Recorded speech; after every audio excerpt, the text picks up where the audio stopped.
comenzando con el predicador. Gracias, Padre. Abre cada corazón para que reciba tu palabra, Padre, y aplica tu palabra en cada vida. Que tu Santo Espíritu lo haga. Te lo pedimos, Señor, en el nombre de Jesús. Amén. Puede tomar su lugar.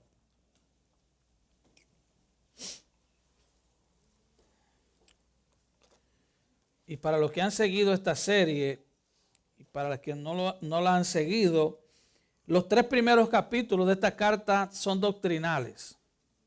Pablo nos habla y nos enseña de nuestra posición en Cristo. ¿Quiénes somos?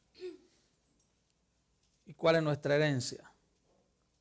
Así que, para dividirlo de manera sencilla y que usted entienda la carta de Efesios, los primeros 3 capítulos, Pablo nos enseña quiénes somos, y los últimos 3 nos enseña a cómo caminar de acuerdo a lo que somos. Él nos dice que somos hijos de Dios en los 3 primeros y nos enseña a cómo caminar como hijos de Dios en los últimos 3. Esa podría ser abuelo de pájaro, un resumen de lo que es la carta a los Efesios. Pablo nos habla a partir del 4 de cómo caminar en Cristo. Mira lo que dice Efesios 4, 1 y 2. Yo pues, preso en el Señor, os ruego que andéis como es digno de la vocación con que fuisteis llamados, con toda humildad y mansedumbre, soportándoos con paciencia los unos a los otros en amor. Y él pasa entonces a definir cuál es ese caminar.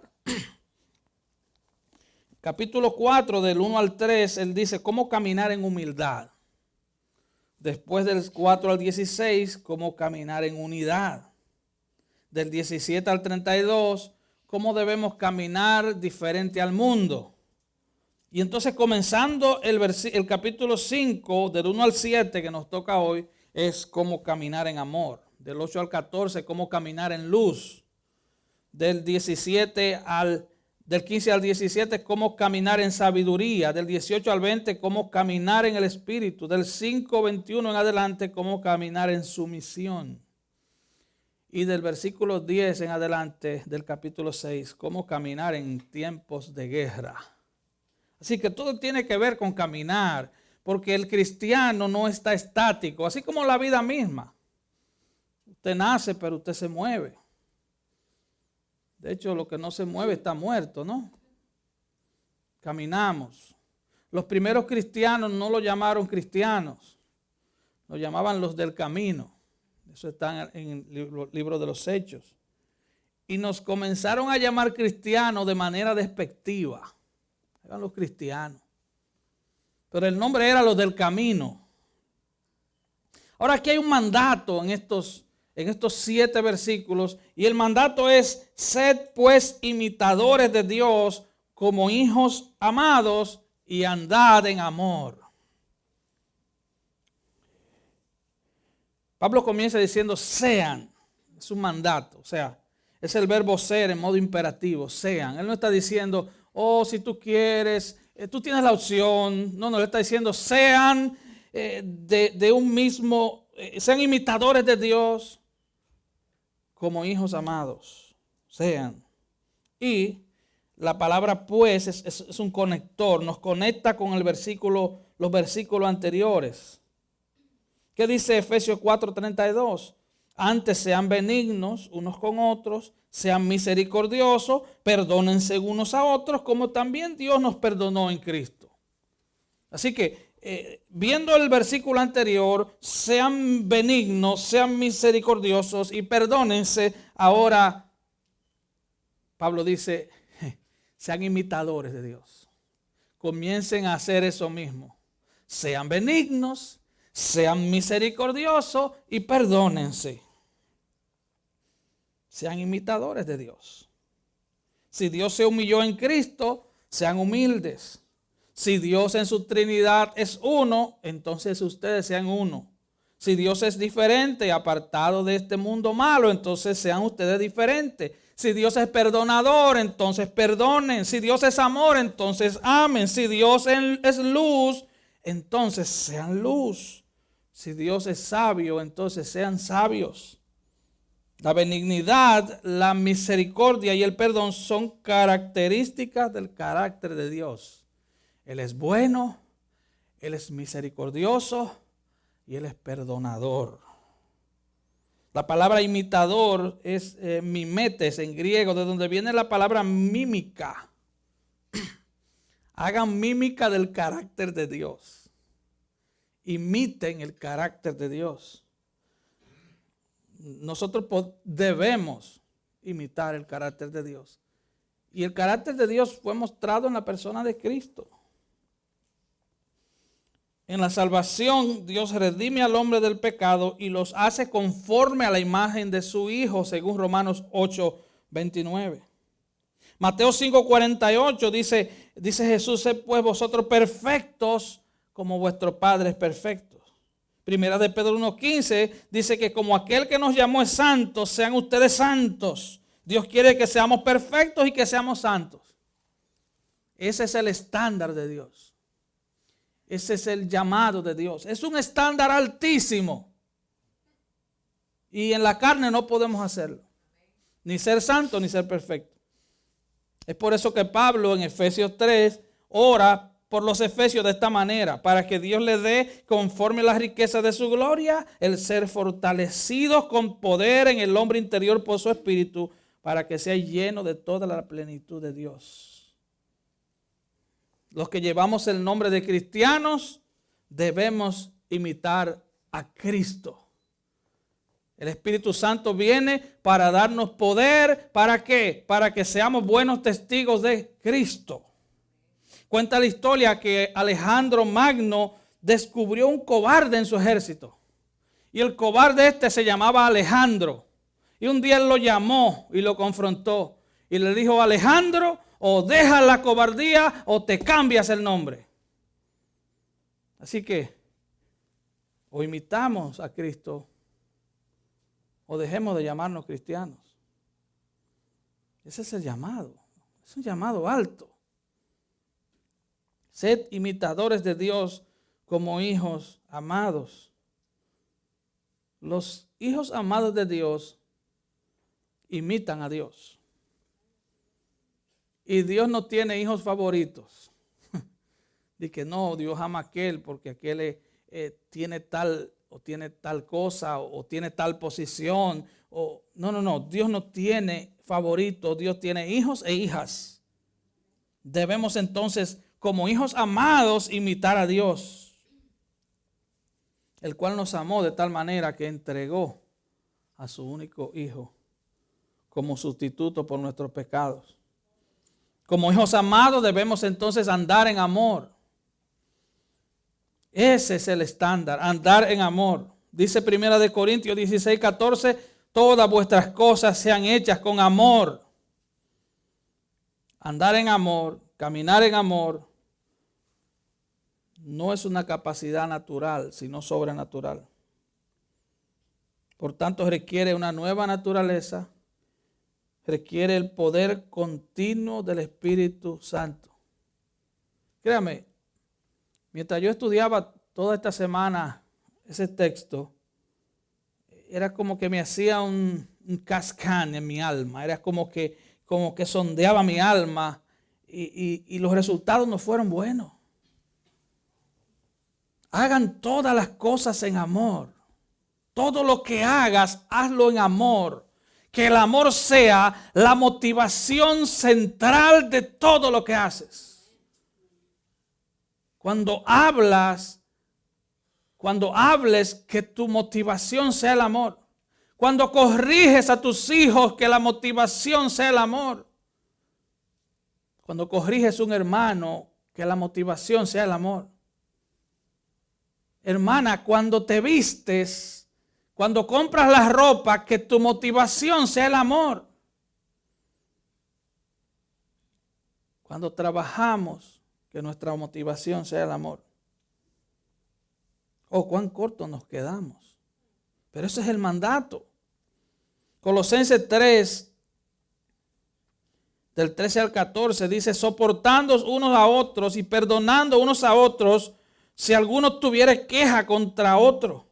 De la manera que Cristo perdonó, así también hacedlo vosotros. Y sobre todas estas cosas, vestíos de amor, que es el vínculo perfecto. Vístete de amor. ¿Sabe? Gente que le gustan las marcas de ropa. Mi marca favorita es Me Sirve. Yo no sé la suya. También, pero si me sirve, exacto, me sirve y la puedo pagar. Bueno, es que yo siempre viajo a Europa y mis ropas son de esas marcas de París y eso. Pero que tu vestuario sea el amor. Que cuando alguien te vea, lo primero que vea sea el amor de Cristo en ti. Hermano, hermana, usted está preocupado o preocupada por cómo luce. ¿Sabe? Lamentablemente hay iglesias donde su preocupación principal es la medida de la falda, la medida de la corbata y ese tipo de cosas. La Biblia habla de modas. Tu moda debe ser el amor. Que todo el mundo vea reflejado en ti el amor de Cristo. Que ese sea tu vestuario. Esa es la moda. Ese es el size perfecto. Que si te ven del lado izquierdo, vean el amor de Cristo. Si te ven del lado derecho, vean el amor de Cristo. Que cuando la gente te vea, vea a Cristo. Vea a un hombre, una mujer transformado por el amor de Cristo. Hermanos, Dios creó todas las cosas. Dice Génesis 1:1 que en el principio Dios creó todas las cosas. El salmista en el Salmo 8 dice, cuando veo los cielos, obra de tus manos, obra de tus dedos, la luna y las estrellas que tú formaste. O sea, él está reconociendo que Dios es creador. Dios creó el universo, Dios sostiene el universo y Dios mantiene su universo. Pero la evidencia más grande del amor de Dios es su perdón. Perdonando unos a otros como Dios los perdonó en Cristo. Él otorgó perdón inmerecido a pecadores que merecen el infierno. Así que el perdón es la evidencia suprema del amor cristiano. El perdón. Muéstrame tu grado de perdón y yo te mostraré tu grado de amor. El perdón es el bien más supremo, es el bien más caro en el reino de Dios. El perdón costó tanto que el Padre tuvo que enviar al Hijo a morir. Le costó la vida al Hijo de Dios para poder perdonarte. Para él comprar el perdón, tuvo que enviar a su Hijo. Para él poder otorgarle perdón a pecadores merecedores de todo lo contrario, él tuvo que enviar a su Hijo. Así que hay una relación estrechísima entre el perdón y el amor, entre el amor y el perdón. El amor siempre nos llevará a perdonar. Así como el amor de Dios lo llevó a Él a perdonarnos. ¿Se dan cuenta? Fue el amor. Él no vio nada bueno en ti ni en mí. Fue el amor. El amor de Dios trajo el perdón del hombre. Dios amó de tal manera, con un amor tan grande, que ofreció y sigue ofreciendo perdón a una humanidad rebelde. Es amor. A una humanidad que camina sin esperanza. El Padre envió al Hijo para que recibieran perdón. Así que la falta de perdón evidencia la falta de amor. Si no hay perdón, no hay amor. Y si usted pudo entender eso, podemos orar y despedirnos por hoy. No, es que usted no sabe qué me han hecho. Bueno, yo no sé qué te han hecho, pero yo sé lo que tú le hiciste a Dios y Él te perdonó si eres cristiano. Yo sé, la Biblia lo dice. John MacArthur, hablando de este texto, dice: cuando un cristiano expresa o siquiera guarda en su interior sentimientos de venganza hacia un hermano, no solo peca por dejarse controlar del odio egoísta, sino que peca al profanar el sacrificio de Cristo, buscando cuentas con el castigo por un pecado cuya deuda ya ha sido pagada por su Señor. Primera de Juan 2:12 dice: os escribo a vosotros, hijitos, porque vuestros pecados os han sido perdonados en su nombre. Efesios 1:7 dice: en quien tenemos redención por su sangre, el perdón de pecados. Colosenses 2:3: y a vosotros, estando muertos en pecados y en la incircuncisión de vuestra carne, os dio vida juntamente con él, perdonando todos los pecados, anulando el acta de los decretos que había en contra de nosotros, que nos era contraria, quitándola de en medio y clavándola en la cruz.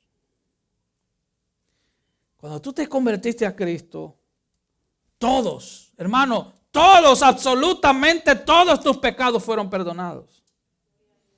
Así que cuando tú te enojas contra un hermano y tú no quieres perdonar a un hermano, tú le estás tratando de cobrar a ese hermano lo que ya Cristo pagó. Así que tu problema no es con ese hermano, tu problema es con Cristo. Ve donde Él y dile: Señor, yo quiero cobrarle al hermano Luis lo que ya tú le perdonaste. Atrévete. ¿Usted está entendiendo? Si tú te enojas contra un hermano, estoy hablando del contexto de la iglesia, primeramente. ¿Tú te enojas con un hermano? Porque el hermano se fue sin saludarte o el hermano te habló de una forma tal vez no muy prudente. El único detalle es que ya los pecados de ese hermano fueron perdonados en Cristo. ¿Usted me está entendiendo? Entonces tú ahora quieres cobrarle lo que ya alguien pagó. ¿Tú te imaginas que después de tú pagar tu carro, aparezca el cobrador un año después? Que mira que hay un pagaré. ¿Qué tú le dirías?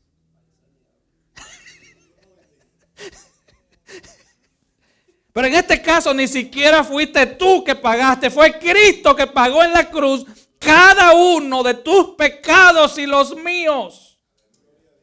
Y entonces yo no puedo perdonar a ese hermano. Si tú no lo puedes perdonar, pueden ser una de dos cosas. O tú no eres cristiano, o el pecado ha endurecido tu corazón. Primera de Pedro 4:8 dice: ante todo, tened entre vosotros ferviente amor. Ante todo, levanta la mano cuando adoras. Ante todo, ponte de pie. Ante todo, grita aleluya. No, ante todo, tengan entre vosotros ferviente amor, porque el amor cubrirá multitudes de pecados. Ante todo.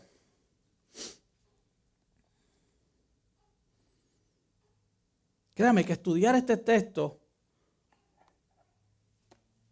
para mí resultó como cuando a mí me daban un té de cañafístola o de cáscara de quina para el estómago esta semana. Yo sabía que lo necesitaba, pero el trago era amargo. Sí. No, yo no predico desde un estandarte, no, yo predico desde la realidad de que somos pecadores salvo por gracia. De que tenemos que luchar, de que tenemos que pelear la buena batalla de la fe. Ante todo, tened entre vosotros ferviente amor. La palabra ferviente en el griego significa estirar un músculo hasta el máximo. Es como cuando usted quiere rescatar a un gato que se le cayó en un hoyo y usted tiene que estirar el músculo hasta el final, hasta que lo alcanza. El llamado es: estira tu amor de tal manera que puedas cubrir todos los pecados de tu hermano. Ese es el estándar. No diga, yo voy a hacer algo. No, extiéndete. Extiende tu amor. Dicen en el campo, esterícalo. ¿Entiendes? Yo sé varios idiomas. Extiéndelo. ¿Me entendiste? Extiéndelo. Extiende tu amor para que la extensión de tu amor logre cubrir el pecado de tu hermano. Cristo hizo lo mismo. Él se humilló un poquito. No, Él se humilló hasta lo sumo. ¿Cómo podemos entonces cubrir los pecados de nuestros hermanos? Perdonando. No hay otra forma. Perdonándolo. Esto no significa que sea fácil. Yo no estoy diciendo que nada de esto es fácil. Perdonar es extremadamente difícil, porque va en contra de nuestra naturaleza. Como yo pongo el ejemplo, para que un conejo comience a comer carne, la naturaleza del conejo debe cambiar. Para que un perro coma vegetales, la naturaleza del perro tiene que cambiar. Para que nosotros podamos perdonar como Cristo nos perdonó, tenemos que ser perdonados por Cristo. Tenemos que cambiar. Así que no es fácil, pero si eres cristiano, ahora tienes la capacidad sobrenatural de perdonar. El Espíritu Santo te ha iluminado esa verdad para que tomes en serio este asunto. Es un asunto serio, porque el que no sabe perdonar no sabe lo que es el amor, y el que no sabe lo que es el amor no sabe quién es Dios, y el que no sabe quién es Dios va camino a una condenación eterna. Así que perdonar y amar van de la mano. No podemos decir que amamos si no perdonamos. Romanos 15, del 2 al 3 dice: cada uno de nosotros agrade a su prójimo en lo que es bueno para edificación, porque ni aun Cristo se agradó a sí mismo. Cada uno de nosotros agrade a su prójimo. Así que nuestra vida de estar enfocada en nosotros mismos, me, myself and I, ahora está enfocada en mi prójimo. En vez de estar enfocada en mí y en mí mismo y en yo, ahora está enfocada en mi prójimo. Cuando te vistes, te pones la ropa que tú sabes que no va a hacer pecar a un hermano. Cuando hablas, tus palabras tienen que ser buenas para edificación. Cuando guías el carro, tú guías como que tú estás cuidando a los demás. Esa es la forma. Cada uno de nosotros agrade a su prójimo en lo que es bueno para edificación. Ahora eso nos lleva a un segundo punto, el modelo a seguir. Efesios 5:2b dice: como también Cristo nos amó y se entregó a sí mismo por nosotros, ofrenda y sacrificio a Dios en olor fragante. Cristo es nuestro modelo perfecto a seguir. Un día antes de la crucifixión, eso está en Juan 13, léalo en su casa, Jesús había tenido que confrontar a sus egoístas discípulos. Juan y Jacobo, otro de los evangelios dice que fue Salomé, la mamá de ellos, pero entre ellos estaban discutiendo ¿quién podía tener la mayor posición en el reino de Dios? Escuche esto. Jesús estaba a punto de ser crucificado. El maestro iba a morir en la cruz. El día más difícil en la vida del maestro había llegado. Y sus mejores amigos están pensando en quién puede tener la mayor posición en el reino. Señor, queremos que cuando tú seas rey, yo me siente a tu izquierda y fulano a la derecha. Esa era la discusión de ellos. Entonces llegan al aposento alto y Jesús se amarra una toalla en la cintura, busca un lebrillo, un contenedor para agua, echa agua y comienza a lavarle los pies a los discípulos. Oiga esto, lavarle los pies en ese tiempo era un trabajo del esclavo más pequeño, del criado, sí, del empleado nuevo, para que usted entienda, al que se le pega todo. Él debía lavarle los pies a todo el mundo porque era el nuevo. Jesús se amarra la toalla, comienza a lavarle los pies y usted conoce la historia. Al final, dice versículo 12 de Juan 13. Así que después que les hubo lavado los pies, tomó su manto y volvió a la mesa y les dijo, ¿sabéis lo que os he hecho? Ustedes saben lo que yo hice. Ustedes me llaman maestro y señor y dicen bien porque lo soy. Pues si yo, el señor y maestro, he lavado vuestros pies, vosotros también debéis lavar los pies los unos a los otros. Ahora, ¿qué significa lavarse los pies? ¿Significa que vamos a hacer una ceremonia de lavatorio de pies ahora? No. Número uno, porque estamos en un contexto cultural e histórico totalmente diferente. Ellos no usaban zapatos cerrados ni media. Y por eso había que lavarse los pies, porque venían del camino de coger polvo y el olor era apestoso. Así que era una necesidad. Venían de caminar calle, no venían en su carro cerrado con aire acondicionado, venían o a pie o en burro o tal vez en caballo. Sudando con unas temperaturas infernales, unos pies llenos de polvo, sudados, había que lavarle los pies. Pero Jesús ahora le dice, ustedes saben lo que yo he hecho. Ahora en el versículo 34, Él dice, un mandamiento nuevo os doy, que os améis unos a otros. Y usted dirá, pero el mandamiento no es nuevo, está en Levítico. Ame a su prójimo. No, el mandamiento no es nuevo en sí, lo que es nuevo es el estándar. Él le dice, como yo os he amado.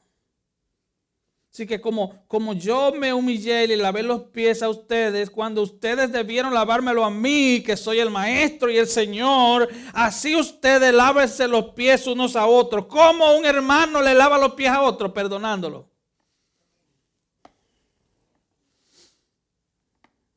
Estamos hablando de lavarle los pies. Recuerda lo que dijo Pedro. No, Señor, yo no me dejo lavar los pies. Entonces el Señor le dijo, si no te dejas lavar los pies, no entrarás conmigo al reino. Pues lávame entero, usted sabe. Usted conoce a Pedro. Él dice, no, los que están, y después le dijo, pues lávame entero. No, los que están lavados no necesitan ser lavados. En otras palabras, como cristianos ya hemos sido lavados por la palabra. Pero en nuestro diario caminar nos ensuciamos. Entonces, el llamado de Dios no es a decir, mira cómo anda ese con los pies sucios. No. Mira que él habló mentira. Mira qué es lo que hizo. No. El llamado y la orden de Dios es lávale los pies a tu hermano. Si tú no tienes nada positivo que decir de alguien, calladita te ves más bonita.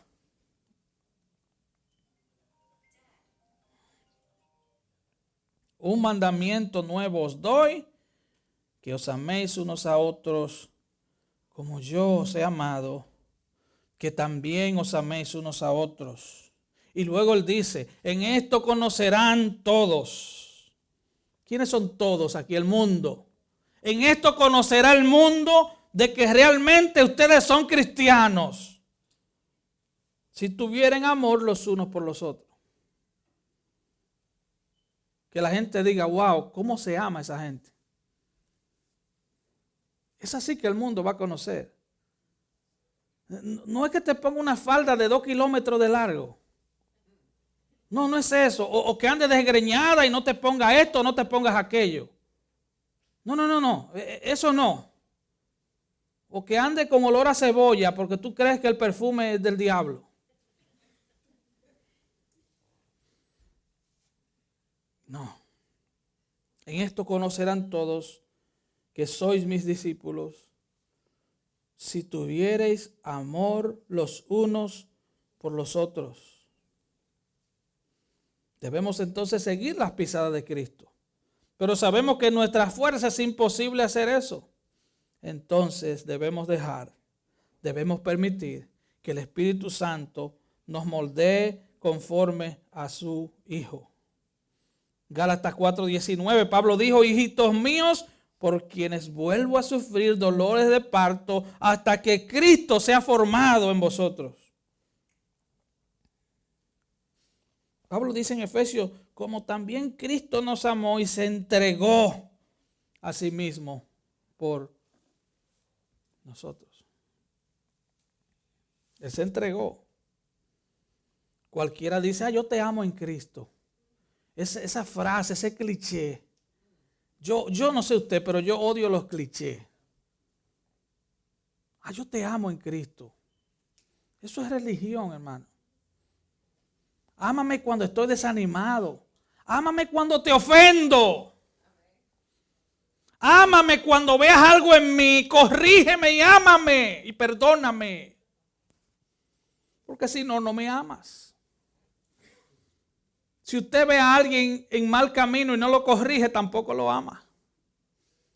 Tiene que corregirlo. Pero que todas tus cosas sean hechas en amor. Romanos 5, versículos 6 y 8 dice, porque Cristo, cuando aún éramos débiles, a su tiempo murió por los impíos. ¿Por qué dice débiles? Débiles para buscar a Dios. No teníamos fuerza para buscar a Dios. Dice, a su tiempo murió por los impíos. Mas Dios muestra su amor para con nosotros en que siendo aún pecadores, Cristo murió por nosotros. Él no dijo, es que ese Luis es la octava maravilla del mundo, lo voy a salvar, lo necesito, él va a adornar la iglesia. No. Él nos salvó siendo pecadores, siendo rebeldes, viviendo alejados de Dios, nos salvó. Así que el amor bíblico no es un mero sentimiento, no es una emoción agradable acerca de alguien. El amor conforme a Dios es la entrega de uno mismo por el bien de otra persona. No te voy a amar mientras tu piel esté tersa y suave. Pero cuando la piel se llene de arrugas, no podré amarte. ¿O sí? El amor divino es incondicional. No depende de los méritos ni de lo atractivo de la otra persona.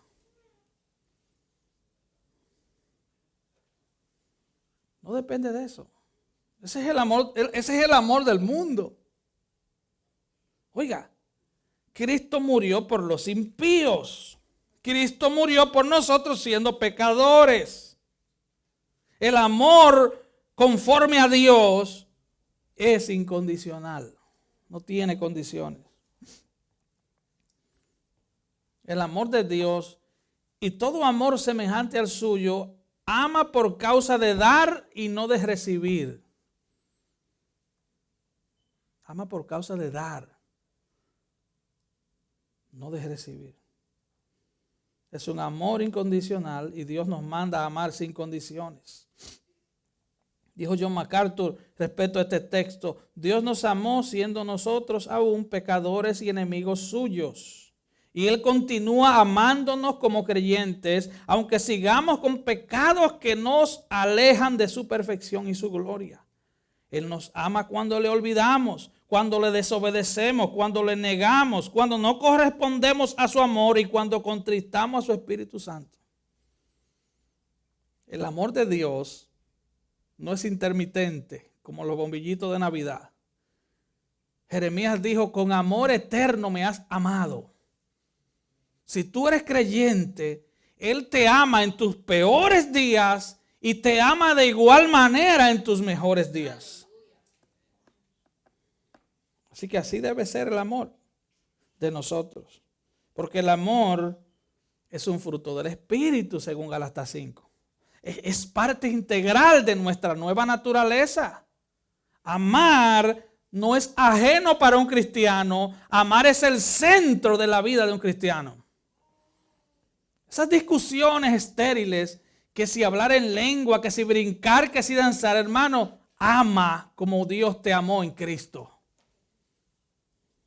Ama. Así que un cristiano que no ama está viviendo en contra de su propia naturaleza, así como en contra de la naturaleza de Dios. ¿Se da cuenta, hermano? Y el llamado es: ser imitadores de Dios como hijos amados y andad en amor. Mira lo que dijo el Señor en el Sermón del Monte, Mateo 5. Oíste que fue dicho: amarás a tu prójimo y aborrecerás a tu enemigo. Eso era lo que se decía. Pero Jesús cambió eso y Él dijo: pero yo os digo, ama a tus enemigos. No solo lo perdone, ámalo. Bendice a los que te maldicen.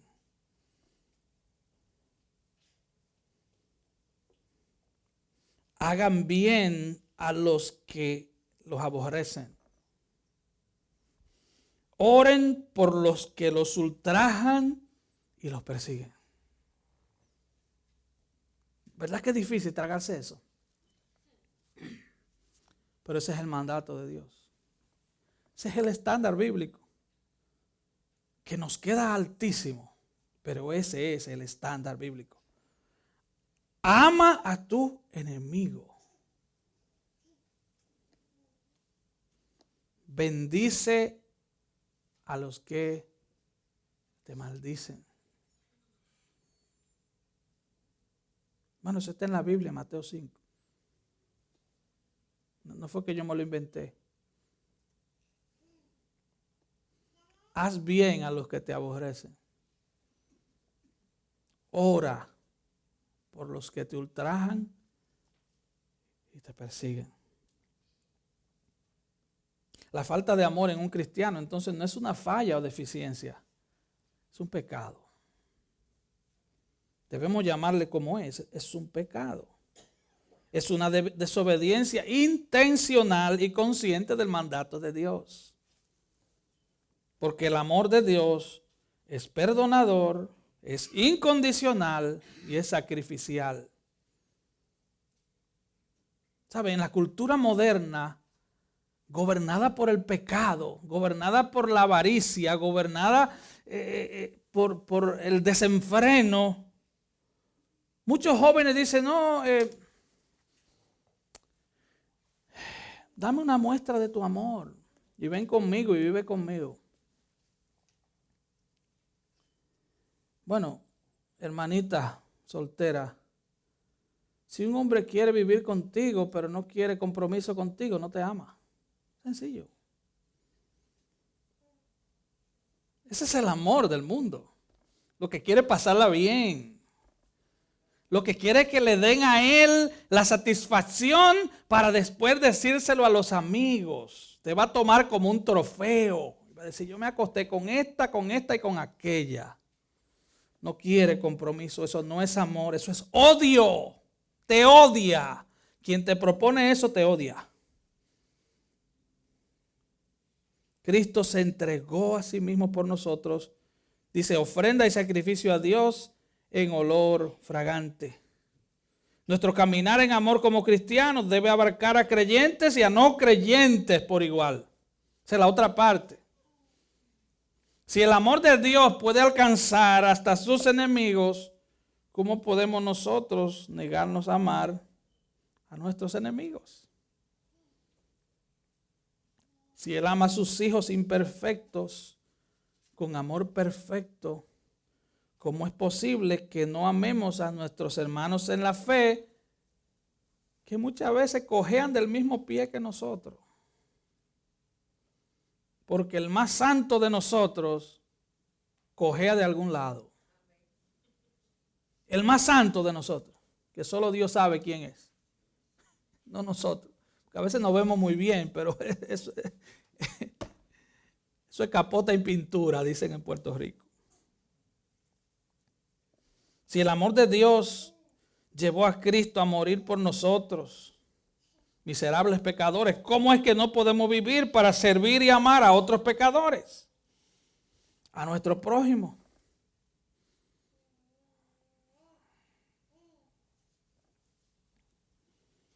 Hermanos, Dios ama a todo el mundo.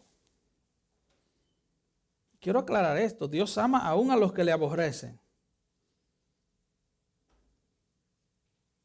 Aunque la esencia del amor de Dios está reservada para sus hijos, eso es verdad.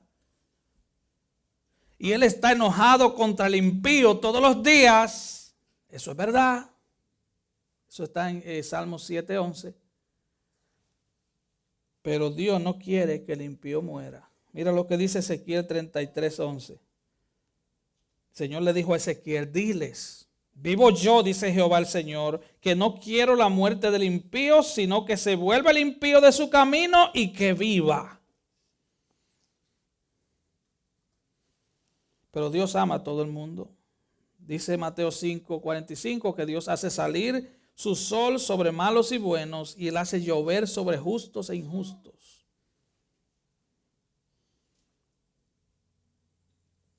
Y dice este texto que ese amor de Dios en Cristo fue ofrenda y sacrificio a Dios con olor fragante. ¿Qué significa esto?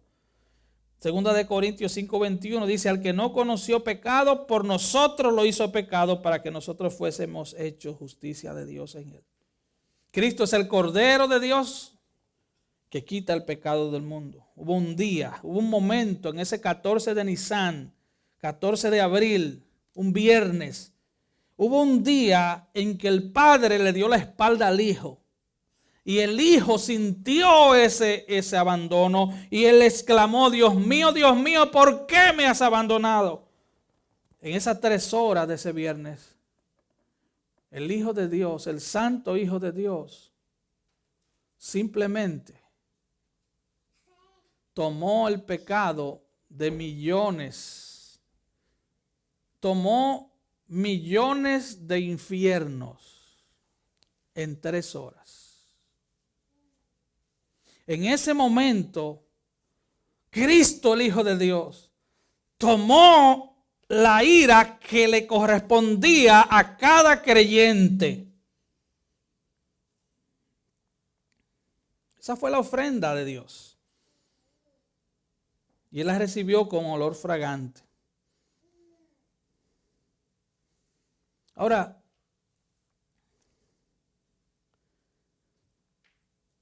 como cristianos entonces, debemos agradar a Dios en todos los aspectos de nuestra vida, como un sacrificio de olor fragante. Y con esto quiero terminar. Dejamos la otra parte para el próximo domingo. Segunda de Corintios 2:15. Porque para Dios somos grato olor de Cristo en los que se salvan y en los que se pierden.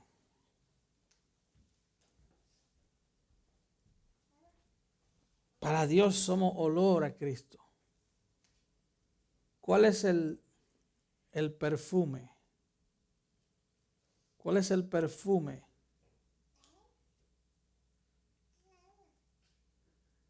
¿Cuál es el perfume del creyente? El perfume del amor, el perfume del perdón. Pablo está diciendo, somos grato olor de Cristo a los que se salvan y a los que se pierden. Primero nos dijo que nos vistamos de amor. Aquí el mandato es que olamos a Cristo. Ese es el mandato para cada uno de nosotros. Que el Señor nos ayude a caminar como cristianos. Pero si tú no eres cristiano, yo no te estoy diciendo que comiences a hacer todo esto para que Dios te aplauda. No. Si tú no eres cristiano aún, ábrele tu corazón a Cristo. Ven a Él arrepentido. Cree en Cristo de todo corazón. Porque solo Él puede cambiar un corazón. Ninguno de nosotros podemos cambiarnos a nosotros mismos. No funciona así. Solo Dios puede cambiar un corazón de piedra por un corazón de carne. Solo Dios puede cambiar un corazón centrado en sí mismo, lleno de egoísmo, que piensa que Él es el centro del mundo y que todo gira alrededor de Él o de ella. Solo Cristo puede cambiar un corazón así. Así que el llamado es: ven a Cristo el Señor. Ven a Él y Él transformará tu corazón, porque Él va a perdonar absolutamente todos tus pecados, todas tus transgresiones. Tu vida pasada será lanzada al fondo del mar. Él te promete y te da una nueva vida. Porque el que está en Cristo, nueva criatura es.